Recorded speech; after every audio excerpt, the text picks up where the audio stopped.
इस खास एक्सप्लेनर में आपका स्वागत है। इतिहास अक्सर एक चेन रिएक्शन की तरह काम करता है ना? जहां एक अकेली घटना का असर दशकों बल्कि सदियों तक महसूस किया जाता है।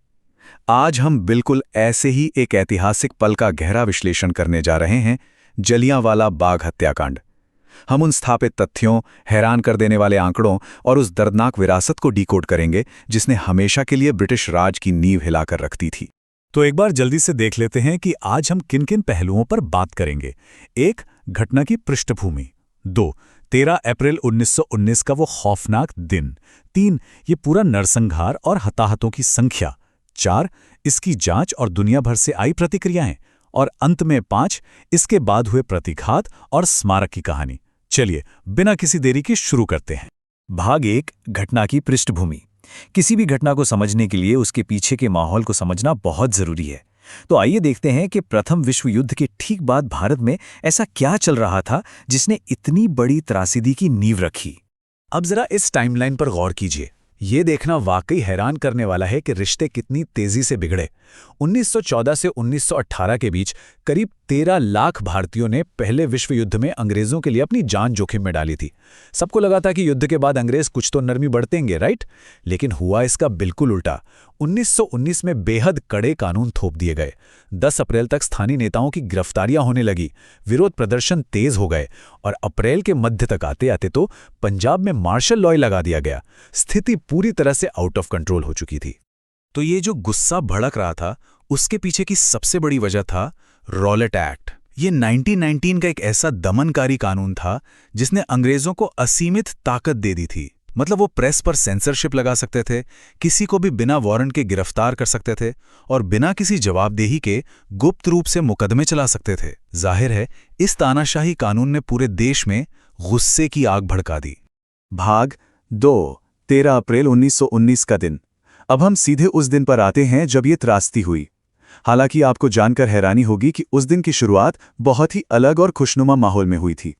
देखिए, 13 अप्रैल कोई आम दिन नहीं था। ये बैसाखी का दिन था, पंजाब के सबसे बड़े त्योहारों में से एक। किसान अपनी नई फसल का जश्न मना रहे थे और सिखों के लिए ये खालसा पंथ की स्थापना का भी एक बेहद पवित्र ऐतिहासिक दिन था। एक तरफ ये त्योहार का इतना शांतिपूर्ण और उल्लास भरा माहौल और दूसरी तरफ जो मिलिट्री एक्शन होने वाला था, दोनों के बीच का ये विरोधाभास सच में दिल दहला देता है। अब इस जगह की बनावट को समझना बहुत जरूरी है। जलियांवाला बाग चारों तरफ से मकानों और दीवारों से घिरी एक जगह थी, जहां से बाहर निकलने का सिर्फ एक बहुत ही संकरा रास्ता था। वहां हजारों किसान, उनके परिवार और यात्री इकट्ठा हुए थे। कुछ लोग बस अपने स्थानीय नेताओं को सुनने के लिए शांति से बैठे थे। हाँ, शहर में कर्फ्यू लगा था, लेकिन बाहर से आए सैकड़ों यात्रियों और परिवारों को तो इसकी भनक तक नहीं थी। अनजाने में ही सही, वो सब एक ऐसे जाल में फंस चुके थे जहां से बचना नामुमकिन था। भाग 3, नरसंहार और हताहत।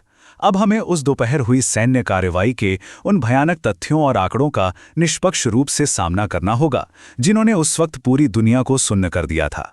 1650 ये सिर्फ एक नंबर नहीं है, ये उन गोलियों की गिनती है जो बिना किसी चेतावनी के लगातार 10 मिनट तक निहत्थे लोगों पर बरसाई गईं। 90 ब्रिटिश सैनिकों ने अपनी राइफलों से तब तक फायरिंग की जब तक कि उनका गोला बारूद खत्म नहीं हो गया। सोचकर ही रोंगटे खड़े हो जाते हैं। और जब बात मौतों के आंकड़ों की आई, तो वहां भी इतिहास की रिपोर्टिंग में एक बहुत बड़ी खाई देखने को मिलती है।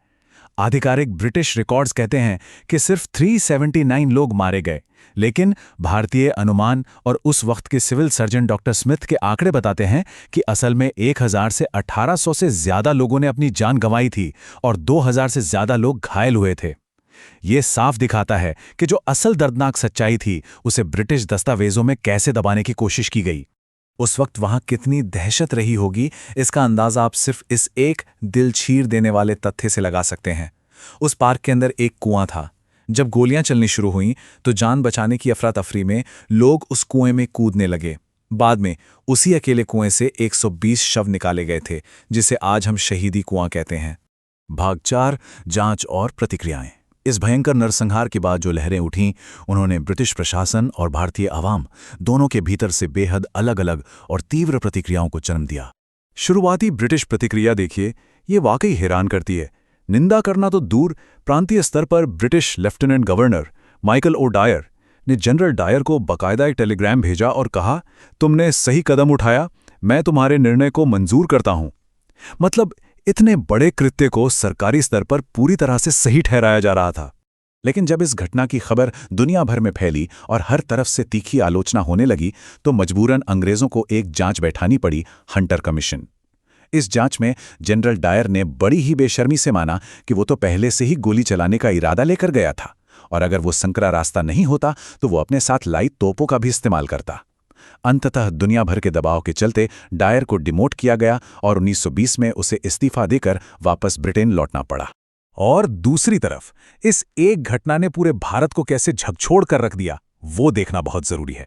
गुरुदेव रविंद्रनाथ टैगोर ने विरोध में अपनी सबसे प्रतिष्ठित नाइटहुड की उपाधि अंग्रेजों के मुंह पे मार दी। इस घटना ने पंजाब को पूरी तरह से राष्ट्रीय स्वतंत्रता संग्राम के साथ जोड़ दिया और 1920 में महात्मा गांधी ने पूरे देश में वो ऐतिहासिक असहयोग आंदोलन शुरू कर दिया। जलियांवाला बाग की खून से सनी मिट्टी को हाथों में लेकर हजारों लोगों ने आजादी की कसम खाई। ये सब कुछ ब्रिटिश राज के खिलाफ एक टर्निंग पॉइंट बन गया था। भाग 5, प्रतिघात और स्मारक। इस एक्सप्लेनर के आखिरी हिस्से में हम उन निजी प्रतिशोधों की बात करेंगे जो उस दिन की राख से पैदा हुए, और देखेंगे कि आज 100 साल बाद उस जगह को कैसे सहेजा गया है। इतिहास की ये छोटी छोटी कहानियां बहुत कुछ कह जाती हैं। सोचिए, 12 साल का एक बच्चा जिसका नाम भगत सिंह था, खून से सनी उस जगह को देखने के लिए स्कूल से 12 मील पैदल चलकर गया था। और वहीं इस घटना को अपनी आंखों से देखने वाले एक और युवा उधम सिंह ने 21 साल तक इंतजार किया। 1940 में वो लंदन गए और माइकल ओ डायर की हत्या करके अपना प्रतिशोध पूरा किया। उस एक दोपहर के दर्द ने भारत के सबसे निडर क्रांतिकारियों को जन्म दिया था। आज एक सदी बीत जाने के बाद भी ये स्मारक और इसको चलाने वाला ट्रस्ट लगातार इवॉल्व हो रहा है। 1920 में इसका मूल ट्रस्ट बना था। फिर 1961 में राष्ट्रपति राजेंद्र प्रसाद जी ने स्मारक का उद्घाटन किया। हाल ही में 2019 में एक बड़ा बदलाव हुआ। संसद ने इस ट्रस्ट को किसी भी राजनीतिक प्रभाव से मुक्त करने के लिए कानून में संशोधन किया।